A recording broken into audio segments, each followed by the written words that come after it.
So I'm going to put myself on video so that you guys can see who you're actually talking to. All right, there I am. Hello. Welcome, everybody. I'm very happy that you've joined me here in my first monthly webinar for the members of the Art Curator for Kids Resource Library. And then I've also, of course, invited you, the public to join. So I'm just super happy that we're going to do this, because one thing I love is working with teachers live, and I really realized that when I did some presentations last fall. So I'm excited that I'll have the opportunity to do this regularly. I will do it at least monthly, maybe even more, because I just really enjoy doing it. If we can figure out this tech situation, I don't know why that happened, but I'll figure it out before next time. Okay, so I'm going to put the slides back on because I know there's video can cause a little bit of lag with your computers and your devices, so I don't want you to me to be too jumpy for you. So I'm going to go back over to my PowerPoint and we will get started. All right, so here we are. Today's topic is, what is art history? And I'm going to teach you sort of the method that I use to teach my students how to understand, how to break the content down, and how to make it make sense to them, and even make sense to me as I'm studying art history, because art history can be incredibly overwhelming. And when you teach art history in a way that is engaging, where they're doing creative activities, where they're having a fun time doing it, and they're engaged in talking about art, sometimes they don't know that they need to actually, take notes and remember this stuff, and they don't know what to write down, because even though they're learning it as they're going, they don't really know what to do next. So we're going to talk about a tool that I use to help students. And the first thing we're going to do is interpret this work of art. So what I want you to do is just take a look at it. And in that chat box there, let me know what you see, and you can describe it. You can describe what you think is happening. Note any important aspects of it that you notice. You might have some background information about this, and I would hold off on giving that information just yet. Just talk really about what you see in the artwork. So we're seeing that it's made out of sculpture. Or that it's not made out of sculpture. It is a sculpture. And it is two people talking. One of them seems more important than the other one. We've got one person seated. And how do you know that he is important? What in the artwork gives you that clue? So it looks like some sort of important event is occurring. We've got a story being told, and that the king might be sitting on a throne, right? So we have a part of it is relief sculpture at the top, and then the rest looks like smooth stone. But if you look very closely down at the bottom, I'm wondering if I can point here. No, I'm not sure if you can see my mouse. No, you can't. At the bottom, right under the feet on the big image, you can see some writing there. So there is some writing carved onto this stone sculpture. So we see a crown, a throne, and a scepter. So if you see, we've got the guy on the right has a really fancy swirly hat. He's holding a scepter and some sort of like ring or something. It's hard to tell exactly, but he's holding two things, or that's one thing connected, but to me it looks like two things. He has something coming off of his shoulders. I'm not sure what you think that might be. If you have any ideas what those things coming off of his shoulders might be. So he looks pretty important. You might also notice too that under the feet of the guy sitting, we have these little bumpy things. So it is could indicate something as well. What could those bumpy things might represent? So we have a theory that maybe the guy on the left is some sort of military figure, and he is reporting to the king. Or we have some wisdom being imparted, or a strategic plan for combat, or perhaps a religious ceremony. Those bumps down there indicate that they're on top of a mountain. So they're up high, and they are having this meeting up high, and the man in the throne is passing over something to the other figure, an oracle. Yeah, some sort of like symbol of power, some sort of, you know, kind of passing the torch type of thing. You know, he's giving over some power to the standing person. And if we continue to talk about this, we'll start uncovering the history and figuring out, you know, what the true story is, and we would eventually sort of get there as you start to think. You're like, okay, well, the things coming off his shoulders might be sun rays, and so maybe instead of a king, he's a god, and he's handing over something to the king. And so that's what's happening here. This is an artwork that I showed my ninth graders. I teach 6th through 9th grade, and we did a unit on Mesopotamia, and they, you know, they looked at this, they talked about it, they figured out the whole story eventually, that this was the king. And then I would give them little bits of clues every now and then, like telling them what's written on this post, and that is the first written law. This is the Law Code of Hammurabi from Babylon. So this is the sun god on the right, giving over symbols of power to the king, and then it's sort of like, you know, giving him the ability to create to enforce these laws with the people. So that's what's happening there at the top.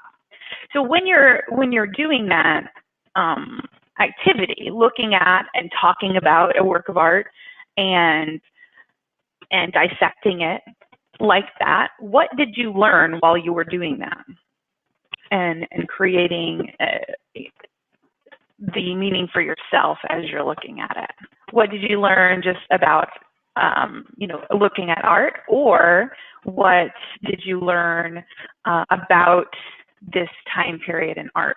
I couldn't resist. I was looking for a stock figure about, I just typed in learn, and I saw that, and I was like, oh, I have to do that. I have to put the cute baby with the glasses on there. So you're a student in my class taking this away. What would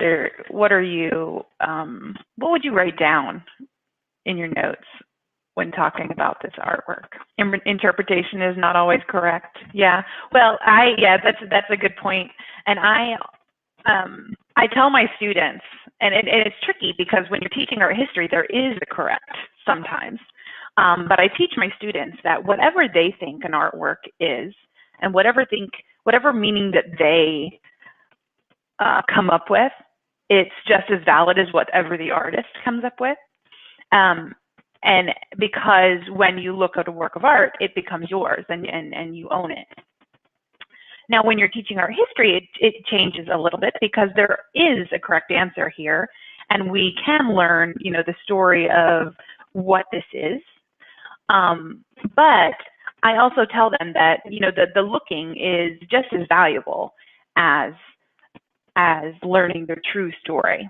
And I like what Laura says there, is that when you stop to look and you keep looking, you will keep finding things. So my next webinar is going to be about how to look at and talk about art with kids, and we'll talk about, you know, strategies on that. But when talking about art history, you know, my students, when I gave them a quiz over Babylon, the art in Babylon, and we looked at this, and we also looked at like Ishtar Gate and a couple other things, and they didn't necessarily know how to articulate how this fits into that art period as a whole. So it's something that I've been working on with them, and I taught them this tool, and that it seems to have really helped them understand art a little bit better. And I've used this tool before, but I've just recently spent a good quality time with my 9th graders learning it. So we're going to go over sort of what art history is, and I always start my sessions with this, with a looking at art activity before I introduce myself, which is I don't know if that's a good thing or not, but I usually do that because I like to get straight into the art because the art's the fun part. So if you are new to me and my website, my name is Cindy Ingram, and I have a bachelor's in art history from UT, a master's in art education, and I've taught lots of different ages and grades, pretty much all of them in some capacity or another. I currently teach middle school, 6th through 9th, and it's actually, after community college, it's probably my favorite age level. I love teaching middle school so much. My kids are just so hilarious. Yay, hook 'em horns. I worked in art museums and arts and nonprofits. I worked in teacher professional development and nonprofit, and I also worked online for a good period of time teaching basically what I'm doing now, but to middle and high school students. I did live sessions as a part of a company that did, online education, and I would teach in a format just like this. And then I taught 2 years elementary, and then I taught community college. So I have taught all sorts of things. So I have, and one thing that happened when especially when I started teaching community college, and I was tasked with creating my curriculum for the first time. That was really my first teaching gig was community college, right out of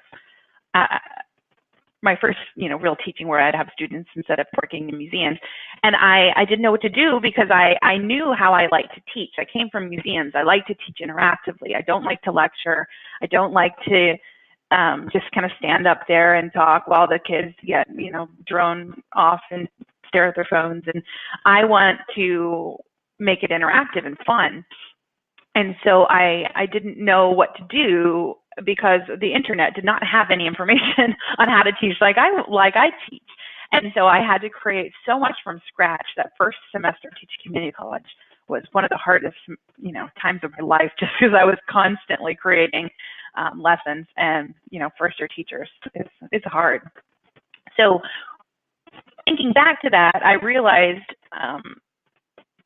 finally, after years, I was like, I need to create what I was looking for back then. So that's when I created the Art Creator for Kids, which has been sort of recently rebranded to just my name, because I think the For Kids thing kind of takes away what I've been working on, which is mainly upper school and college teachers as well. So I created the resource that I want, because every time I would Google something like, oh, I want artworks that show a certain type of line, or I want an artwork to teach how to do introspection, and I couldn't find that sort of thing when I Googled it. So I was like, well, I'll just make it. So that's how I created my website. And this is just, I pulled a bunch of random Pinterest images from my site just to show you the type of things I post on my website. So that is kind of me and my introduction and my qualifications. And if you peruse my website, you'll find all sorts of goodies that you can use in your classroom. But I really focus on teaching and learning from works of art, because that is my passion. So let's get back into teaching art history. So thank you, Lynn. We group art. So how do we group art? And that's one of the things I teach my students at the beginning of a year when we're covering art history movements is how do we group art? And three of those, sort of the three main ways we group art is civilization, period, and style. So we're going to go through each one, and then I will share with you the tool that I use to teach each of those things. So when talking about art, we can group it by civilization. So if you look at all the artworks on the screen, they are all from roughly the same time period. You'll see we've got one from an Islamic manuscript from around 1431. We have a Taino pendant figure, which is a pre-Columbian culture. We have a European pendant, and then we have a Chinese wait, is that Chinese?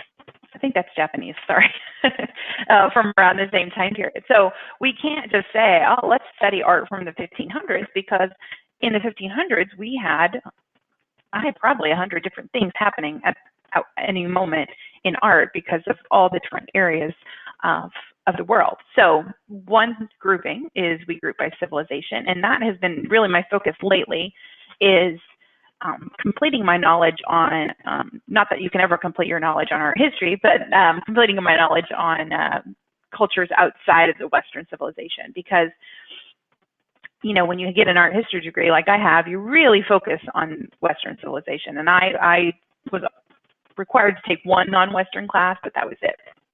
I think I took two. No, I took three back then. I don't remember any of it because it was a long time ago. But anyway, so civilization is any type of culture, society, or specific place, time, or group. And so we can group art that way. And then we also group art by period. So this is a time frame within that civilization that artworks with similar characteristics were made. So in this case, we have a bunch of Byzantine artworks. They're all about similar to the time frame of the artworks that we just looked at, but it's really focused on the Western civilization, which is, you know, Europe and the United States, and that art tradition that goes back to ancient Greece and Rome, and even ancient Mesopotamia. So then we can look at, you know, all the art of that particular time period and study it. But then it gets tricky, because once you get to, actually, I'm going to skip a slide. Sorry, I'm going to go real fast. I actually want to get to this slide. You get to like late 1800s and the early 1900s, and you realize that you cannot group by time period anymore, because art all of a sudden explodes, you know, and after post-impressionist art in the late 1800s explodes, and everybody is doing something different. So we have to group by something different. And in this case, I just went into Wikipedia. They have an amazing thing where you can just type in the year for the art, and it will tell you, you know, a bunch of artworks made in that year. So I just picked the year that I knew there was a lot going on. So I picked 1909 randomly, and I found, you know, 5 different, very different works of art. So we have, you know, some realistic art, we have some like Fauvist art, we've got Cubism, and we've got, you know, Pre-Raphaelite style. So we've got all sorts of different things happening in 1909. And so at that point, it becomes impossible to group by time period, because there is no commonalities amongst these, besides the fact that they were free to do that, you know, to have that commonality. So then we're going to group by style. I'm going to quickly go right back up. As I was talking, I realized I wanted that slide in a different place. So the third way to group art is style. And I spend a good amount of time teaching my students how to recognize style, because I think that's the most important thing when you're studying art history, is when they look at it, to pick out, you know, what makes something unique and how you can pick it out in the rest of your, you know, through the rest of your life. Like if you spend a lot of time looking at a Rembrandt, you start to realize that what his style is, and you start to notice it. And so you go to an art museum and you say, hey, that's Rembrandt, I know that. And that's exciting for students, exciting for me. If my husband, you know, he's like, when we go to museums, he's like, oh, I know that artist. And it's exciting for him. So I think it's a cool thing that we can teach our students is how to recognize those sorts of things. So one thing I want you to do now is really study the art of Rembrandt here on the screen. And I think you probably already know a lot about Rembrandt, but study the images. And then on the next slide, I'm going to show you a group of artworks that are around the same time period and in the same civilization as Rembrandt. And then we will then choose which one is a Rembrandt.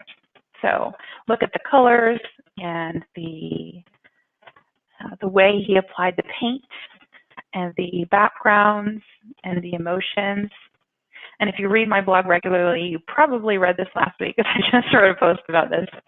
So you might already know all the answers to this, because I gave you this PowerPoint as in that post. But I think style is really important. And my 7th graders loved this activity. They had so much fun, like studying the art and trying to figure out what was different and that sort of thing. Like they really got into it. They really get into everything, though. They're just really like delightful little people. Okay, so looking at these 4 images, which one is Rembrandt and how do you know? So take a look at the 4 images. Again, I said they're all around the same time, but they each do have an individual style that we could pick out and figure out by studying the style of the artists. So which one is Rembrandt, and also how do you know? They all have dark backgrounds. They all have chiaroscuro, which is that dark and light lighting that makes the figures kind of glow. They're all sort of everyday people, but one of them has those characteristics of Rembrandt, right? So you're seeing there are some trickiness. There is some trickiness here because A has some of those characteristics, has a little bit of a thicker application of paint than the other ones, but you're seeing that C definitely has the same richness that Rembrandt used. You know, the skin, that yellowish skin tone that Leslie's pointing out. It's not very smooth. It's not as finished and polished as the other ones are.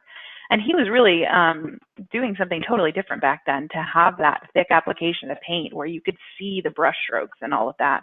That was totally new at the time. Laura mentioned the golden colors.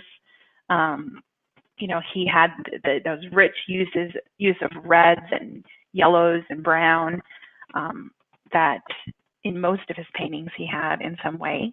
And then he had the emotion too, and you know, that there is a depth to the emotion of a Rembrandt that is that's really powerful. Yeah, it's contemplative. Yes. Did I say that right? Contemplative? Contemplative. I don't know. So yes, C is a Rembrandt, and if we were to go back up, and you can see, especially if you look at that one in the middle, you can see that thick gold on the dress and on the sleeve of the man. You know, that texture, and then the backgrounds have this sort of painterliness to it. You can see all the paint that he applied. So his paintings are very specific. So we're going to look at another one. Oh, here's the artist names if you're interested. These are all from the Northern Baroque time period of art, which is in the Netherlands in the 1600s. So Frans Hals' Jester with Blue is one of my favorite paintings of all time, number A. I don't know why, I just love it so much. I should get a poster of it. But you can see all of these were made during that time period, but they do have a lot of commonalities. And so I like to choose ones for this activity where the students really have to look closely. So here's another group of artworks. And in this case, instead of picking one artist and studying one artist, you're going to choose which one doesn't fit. So 3 of these artists were created by the same artist, artworks were created by the same artist, and then one of them is different. So it says in your notes, because I forgot to take that out, that's from my classroom, as I have them write that down at the beginning of class as a warm-up. But just describe the style of the ones that go together, and then how is the 4th one different? Let me know your thoughts on that. And again, these are all from the same time period, so I like to do that to where, you know, they have a lot in common too. Yeah, B is facing forward. So the other ones all have this sort of turned face. It's almost the same exact expression. A, C, and D do. And my students are always like, it's the same girl. It's the same girl. 3. Yeah. Oh, yeah. And Leslie's saying the same. It's the same pouty girl. Just very pouty. They all have some emotion to them, but B has much more emotion to it. You can see like her face, that splotchy redness of her face and her teary eyes. It looks like she's been crying. You can tell that there's a lot more emotion in that one. Yeah, the colors and the technique of A, C, and D are very similar. They have the same textures. They have a lot of stuff going on in them in the background. The drapery and the flowers and the candles and the girls dancing in the trees and the instruments and the flowers, like filled with stuff. whereas on B is very plain and simple. It's just got that beautiful blue textured background, so that we can really focus on the emotions of the girl in the woman in B. So these are teaching you to really pay attention to the choices that an artist makes and how they create their art. So here is the artist names and titles if you're interested. The A, C, and D are Rossetti, and B is Millet, and these are from the pre-Raphaelite time period of art in the late 1800s, which is kind of not as much covered in art history classes than maybe it should be. But oh, there's a random B right there. That's weird. Okay. Yeah. Oh yeah, foreground objects too. Yeah, that's true. The other ones don't have as much. B is much more cropped and close in. All right. Let's try another one. We've got 3 or 4 sculptures, and one of them does not fit. Which one do you think does not fit, and why do you think it doesn't fit? This one, my students have a little bit of a harder time with. Actually, they notice, the first thing they notice is sort of like the texture or like the shine of them, but sometimes they have a little bit of a harder time, and not necessarily, they might be able to pick it, but they have a harder time explaining why the one that they picked is different, which I think is really interesting, and then it also kind of forces them to use language to describe art, and I think that's really important, especially with my students who are mostly, probably 80% English language learners, and it's a really good exercise to them to describe this art. Oh no, I turned that off to take a drink a little bit ago. When did I stop talking? Did I tell you about my thing to Chicago? Did you hear the Chicago? I've just been yammering on. Man, I'm sorry, guys. I turned the audio off so I could take a drink because I've been talking, for all this time, and I needed to take a drink, and then I guess I didn't click it right to turn it back on. So we're keeping it real today.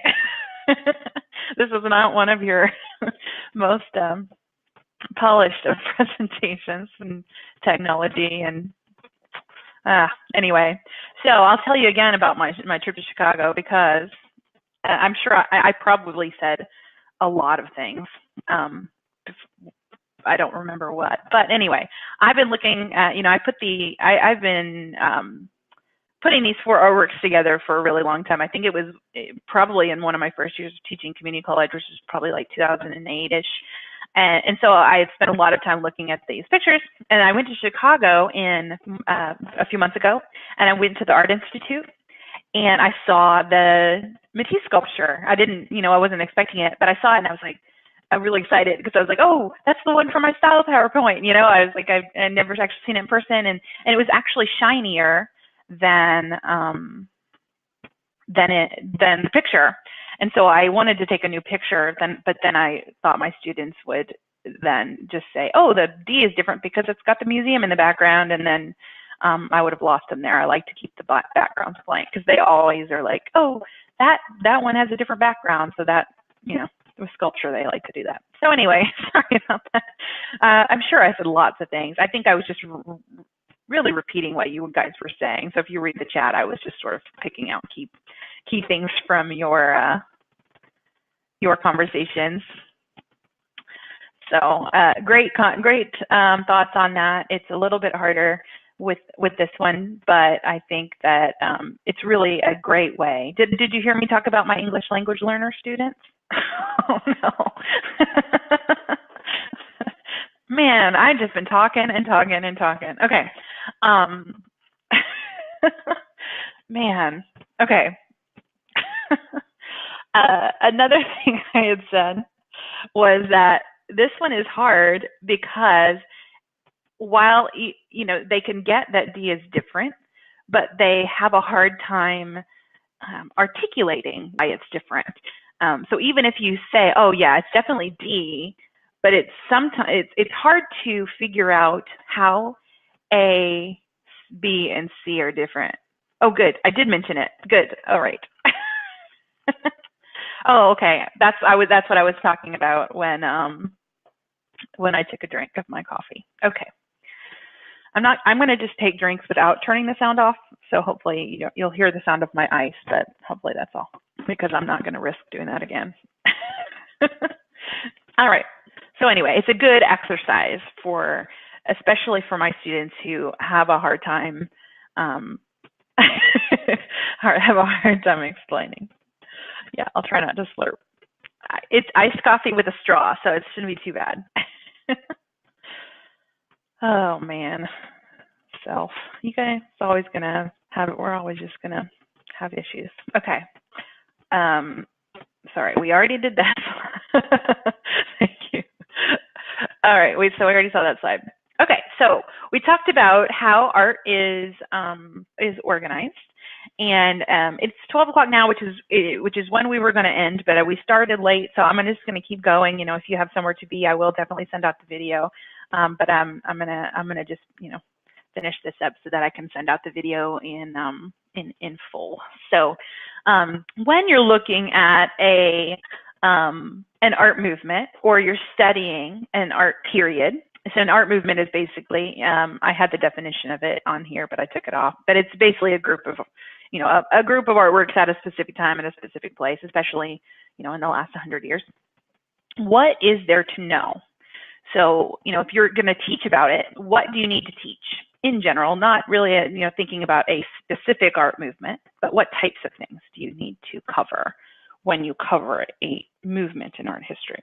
So there's things like what we've been talking about, like the style of the art. So, what binds all of the art together? When you have, say something like Impressionism, and they have key characteristics or conventions that tie them all together, like, the brush strokes, the depiction of light, that sort of thing.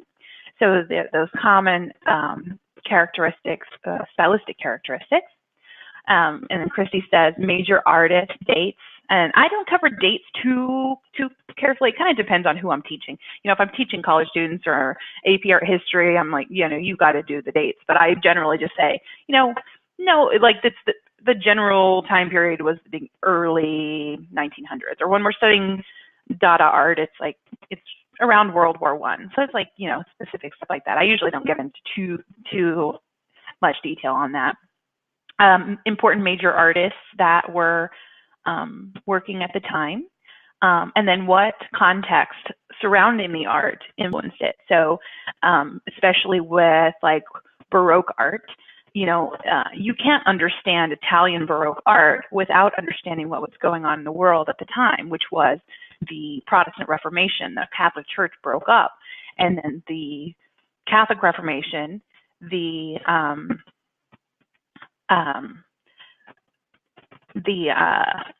where the church was trying to pull all those people back, and they were like, oh, and they made a deliberate decision. They had a series of meetings where they decided that they were going to use art to get people back. And that's why Italian Baroque art is the way it is. So understanding the political, cultural influences, the history around the art, and how it influenced the art is really important. And so you kind of have to pick and choose, because you can't, it can turn into just a history class and not the art. So you kind of have to find that balance. Yes, so let's see, what did I miss on here, looking through the list? Why they created the arts. So I think that's really important. What did it have a function, or was it to influence people like the Italian Baroque art, or was it there, like the one on the screen, to be a vessel, or was it used to be in a portrait, or used to be in a tomb, or was it jewelry, or was it just to be art? That function is definitely something important. Okay, and so Christy asks, do you have a favorite resource for a general art history timeline, like a poster to display? I don't know of one. I mean, I have seen one, and I didn't like it, so I don't even remember where I saw it. But I would love to have one that might be on, I'll put them on my like general ideas list. I'm full of too many ideas. So maybe something I would create one day, probably in like 6 years when I can actually get to all my ideas. But yeah, I'll do some searching, because I think, somebody recently came out with some posters, another blogger, and I can't remember who it was. And I wonder if, I think there was an art history one on there. It might have been Cassie Stevens, but I think those were I can't remember if those were Elements of Principles, but there might have been an art history one, but I didn't look at it. So anyway, I'll look it up, and if I find something, I will let you know for sure. Because I would love to have that. And I've been on Art on a Cart for the last semester, and I actually am going to be in my own classroom starting on Tuesday. I'm very excited. So I would love something like that for my classroom too. Okay. So I'm going to cover, I have just a list of essential questions, and they're kind of what we've already just discussed with your answers that you've given. But these are when I am telling kids about, how to study art history, I kind of give them this list of questions. And then I have a graphic organizer too. But, some kids think better in lists, some think better in graphic organizers. So I just try to hit them all.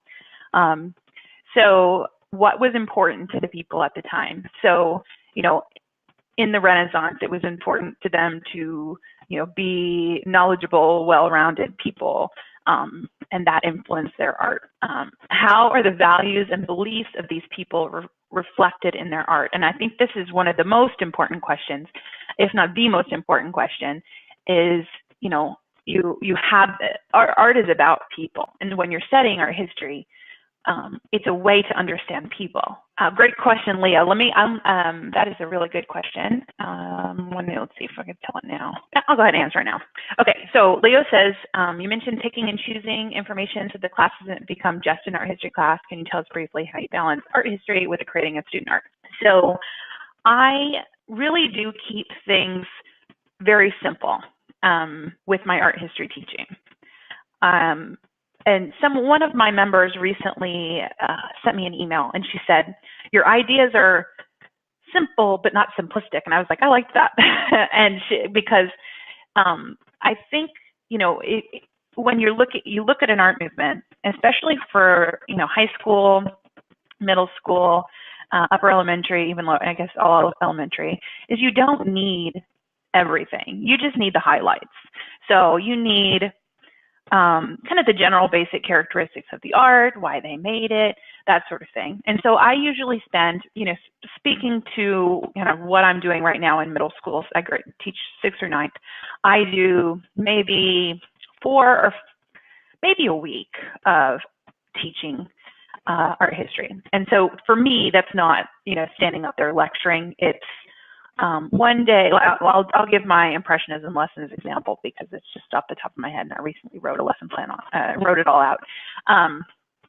The first day I showed all of the work from the first impressionist exhibit, and then I had them work in groups to find the commonalities amongst them, what they had in common. So they're really analyzing the style.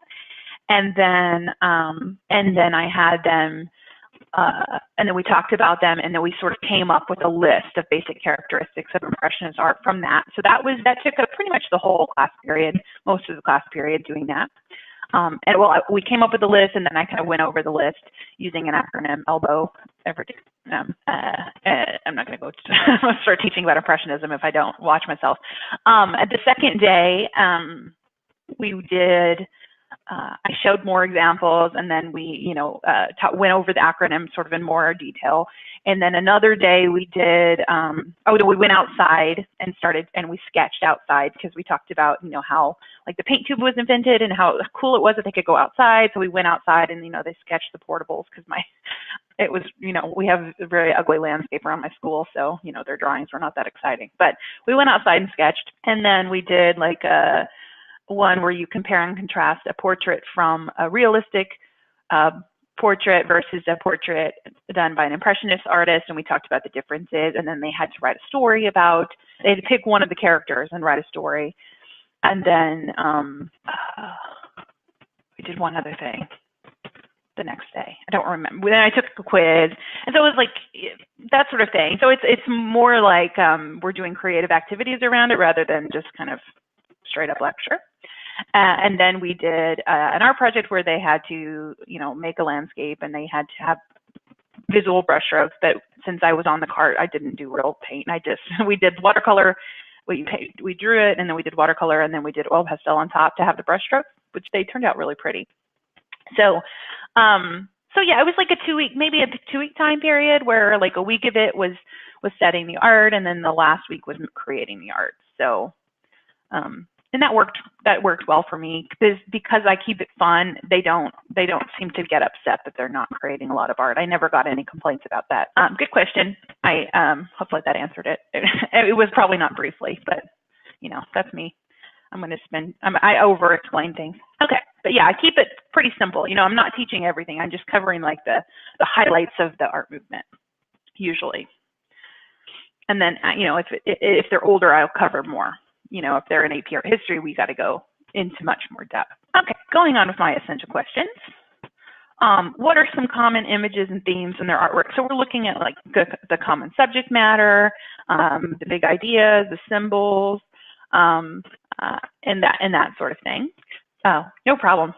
Off topic's fine with me. Hopefully it's okay with everybody else. It is on topic though. Definitely is on topic. Okay, common images, themes, symbols, big ideas, that sort of thing. Stylistic characteristics. So we already kind of talked about that, but what makes a Baroque artwork a Baroque artwork? What makes an Impressionist artwork an Impressionist artwork? And I think those I spend a lot of time with that, especially getting them to get that themselves. I never tell them the answer on that one. I always make them figure it out for themselves, and they can do it easy. And you can do things like write poetry to find the stylistic characteristics, stuff like that. Future webinars will cover that sort of stuff. I'm gonna get ahead of myself. What art techniques did people use? What materials did they use? What natural resources did they have, and how did that impact their art? Any technology that impacted their art, like the invention of the camera having an impact on art, the invention of the paint tube, oil paint, all these sort of key things that have happened. And how that changes art. And then what was the function? Why did they make it in the first place? For what purpose? Those are sort of my list of essential questions when studying art history. And then I take it further and then put it into this little chart. So I take art history and break it into 4. So the first one in the top left is context. So that's all the history. It's the values and beliefs of the people, the lifestyle, their religion, the functions of the art, why they made it, what they used it for, that sort of thing. So that's all the history components. The stylistic conventions. So the form, the form is all of the physical characteristics. The style, everything that sort of unites it together. The subject matter, what types of stories did they tell and what did they put in their art and stuff like that. Like in Impressionism, it's just everyday life people. They're not specific people, whereas in, neoclassical, they were telling, classical stories and historical stories, and so it changes the art when what's in it. And then the last one is the materials, techniques, and processes, how it's made, what it's made out of, that sort of thing. And so when I teach about art, so I do all these creative activities like we do the group things where they're analyzing style, and then we have class discussions about the art, and we do all of this. One way, instead of just telling students, okay, you just have to take whatever notes you want and just try to memorize it, they will not take notes during that sort of activity because they're not thinking about it. They're engaged, they're having fun, they're looking at the art, they're sharing, they're getting excited about it. The last thing on their mind is to write down things. So at the end, I often will, as a summary, I will use this chart, and this came with your registration for the webinar. If you're a member, you have access to this in the resource library. If you purchased the webinar today, it was in your downloads email, but I give them a copy of this, and then they can, at the beginning, they can, take notes as they go, or it also can be used like as a quiz. It also can be used, as a summary at the end. You say, okay, we've been studying Impressionism all week. Fill this out with what you've learned. And that is a great way to summarize it, have all the information in one spot. It's not overcomplicated. It doesn't give them too much space. You just can kind of put some bullet points in there. So, up here I have them. I don't think I have any sort of pointer. Oh, no. I don't think I have any sort of pointer, but the name, you put the name of the art movement, the culture, the time period, the dates, where it took place, any of the important artists. And then in the main circle, we've got context on the top left where they can put, the key historical events that impacted the art, everything from that slide I just showed you. In the themes, that's where they can put the subject matter, the big ideas, that sort of thing. Media, the types of art that they made, the types of art forms and what they were made out of. And then style, they can describe those stylistic conventions. And then I like to have them come up with one, if they're going to remember one thing about that art movement, what's that one thing? And that's a good thing to have them figure out on their own and then have a discussion about it. With Impressionism, I would say it's that, capturing light is the most important thing. And so you can talk about, well, what is that most important thing to remember? And then for your visual learners who might forget kind of what it looks like, they might come up with some sort of visual representation of that art movement so that when they see it, they can remember the art through that sketch. So maybe they'll, for Impressionism, they'll draw a little landscape with like a little pencil lines or brush strokes, or they might, for classical art, they might draw a little sculpture, whatever they want to do in that to help them remember the information. And this is a great study tool. You can use it in a lot of different ways. When I taught community college, I would print this for them as a booklet at the beginning of the year with everything that we were going to cover. And then if they turned it into me completed at the end of the semester, they got extra points on their final. And I encouraged them, throughout the semester to take notes in their booklet, because that is a great way to resort the information. And when you take information and you do something with it, it's going to help you remember rather than just taking notes and then reading through them. If you have to take that note and then you have to put it in one of these boxes, you're thinking about it in a different way. So I found it's a great tool for your upper school kids especially. I have not used it yet with my 7th graders and 8th graders. I think 8th graders I would definitely do, but I only have kind of a semester with them, so I haven't been doing it as much with them. Definitely would do it with, I have been using this with my 9th graders, and I used it with my college students as well. So that is, you have this downloadable in either the resource library or in your email. And if your link expired, I think just email me and I will make sure you can get the copy of it again if you didn't get it downloaded. So that is it, and I'm going to stick around for questions, but I want to make sure that you know about my next one. I just scheduled it. Saturday, February 4th, I'm going to talk about how to talk about art with kids. So we'll go into specific strategies, when you've got a work of art in front of you and you're with a group of kids, what in the world do you say? So that's what we're going to talk about next. And you can register at artcuratorforkids.com/talkart. And then you can also, if you are a resource library member, which I know some of you are that are here right now, you just go into your member library or the members area and click webinars, and there's a link there that will take you to the registration so that you don't have to pay. So that's that. And then I am going to stick around for questions. So if you have any questions, I am happy to answer them. Thank you so much for your patience today with the technology issues, and thank you so much for your active participation. I enjoyed talking with you, and I hope to see you again next time. Thank you, Lori. I'll write that down, to resend it. I think I'm just going to send an email out to everybody because I'm going to edit this video so that the dead air at the beginning is taken out. Oh, you're welcome, Leo. If you go to, I'll resend everything. But if you go to artcuratorforkids.com/join, it has information on how to join. And I can give you more information about that too as well. You get basically all of my PowerPoints and worksheets and stuff, as well as all of these webinars that I'm doing every few weeks. I say monthly, but I'll probably end up doing more because they're fun. Yes, it's 149, and actually it's going to change soon. I haven't really told anybody this yet, but I am going to close registration in about a month, and then I'm going to reopen it as a monthly fee and probably the price will go up. So if you want to join now would be a good time, because right now it's lifetime access, and it's the lifetime part is going to change. I don't have a timeline on that yet, but sometime in the next month I'll close it, and then because I'm kind of revamping a lot of the stuff and making sure everything has like written lesson plans and adding in the webinars and stuff too.